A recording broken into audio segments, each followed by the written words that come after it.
Mondial Sport, leader de l'équipementier au Sénégal, revient en force en cette année 2021 avec des offres défiant toute concurrence. Vous avez des articles de très haute qualité. Donc, casquette 5 000 francs, casquette Paris Saint-Germain 4 500 francs, un blouson Paris Saint-Germain 18 000 francs, un blouson d'une autre équipe 20 000 francs, 3 blousons 50 000 francs, 2 blousons 35 000 francs, un blouson d'une autre équipe 20 000 francs. Donc, des crampons à 25 000 francs de très haute qualité. Contact 059 99 84 77 666 03 95.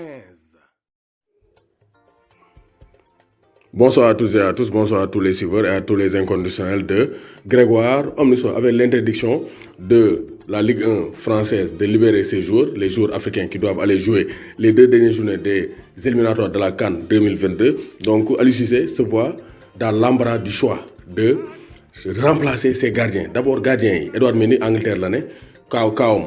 Donc Angleterre gagne une note officielle, mais France a une note officielle. Alors qu'il y a ñaari gardien, Strasbourg avec Bingourou Kamara, Rennes avec Alfred Gomis.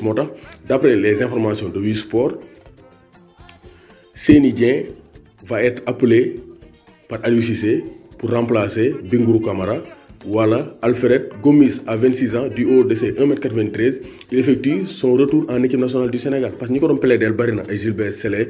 Donc nous avons plaidé le commentaire Seny Dieng parce que nous avons fait de très bonnes performances avec Queen Park Rangers en 2014 où on est équipe nationale du Sénégal lors du match nul Sénégal-Colombie. 2 buts partout. Et dans une interview Wii Sport, j'ai de très bons souvenirs lors de ma dernière fois en équipe nationale du Sénégal. Le niveau est élevé et j'aimerais revenir en équipe nationale du Sénégal. C'est chose faite parce qu'Aliou Cissé est en renfort et il va rejoindre le regroupement de la tanière lundi à Paris. Donc ça c'est une très bonne nouvelle pour Seny Dieng, un très bon gardien qui est donc disponible pour remplacer Alfred Gomis ou Bingourou Kamara. Donc les remplaçants vont continuer parce que une chose est sûre,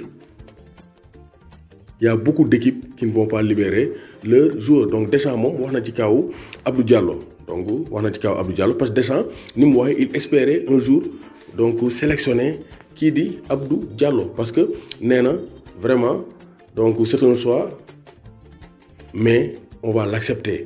Donc Lola Deschamps, capitaine des espoirs, Abdou Diallo, 24 ans, a finalement opté pour l'équipe nationale du Sénégal. Le joueur de 24 ans a accepté de venir jouer pour le pays de ses parents. Même si il a été capitaine des équipes espoirs, même s'il joue au Paris Saint-Germain actuellement, Néna, il veut jouer pour l'équipe nationale du Sénégal. Moi, Aliou Cissé pour ces 2 derniers jours, mais malheureusement, parce que c'est sûr que Paris doit été. Donc, sur RMC Sport, donc, déjà Néna, on accepte sa décision.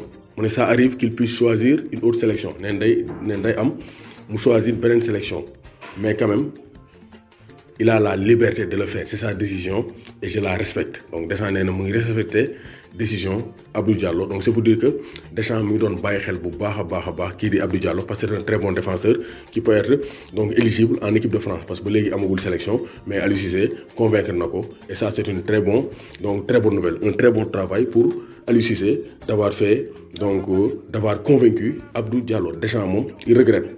Il regrette parce que on sent que donc Abdou Diallo bokk na ci ay plan mais foqati nañ ko ñeneen ñëpp ay Boubacar donc Boubacar ñoom Pape Gueye Sofiane Diop ñoom ne leen foqati indi leen Sénégal parce que ay Sénégalais lañ et on a besoin de doomu Gaynde Ndiaye warul tiit warul ragal. Ousseynou Ba a été éliminé en Ligue Europa ñoom ñoo fekki dóor Arsenal 1-0 mais match aller da leen dóor 3-1 seen dëkk donc score cumul 3-2. Ousseynou Ba a été expulsé carton la am 81 83 ñu tamaate ko mu dem sangu yi donc Ousseynou Ba mauvaise soirée à l'Etihad Stadium.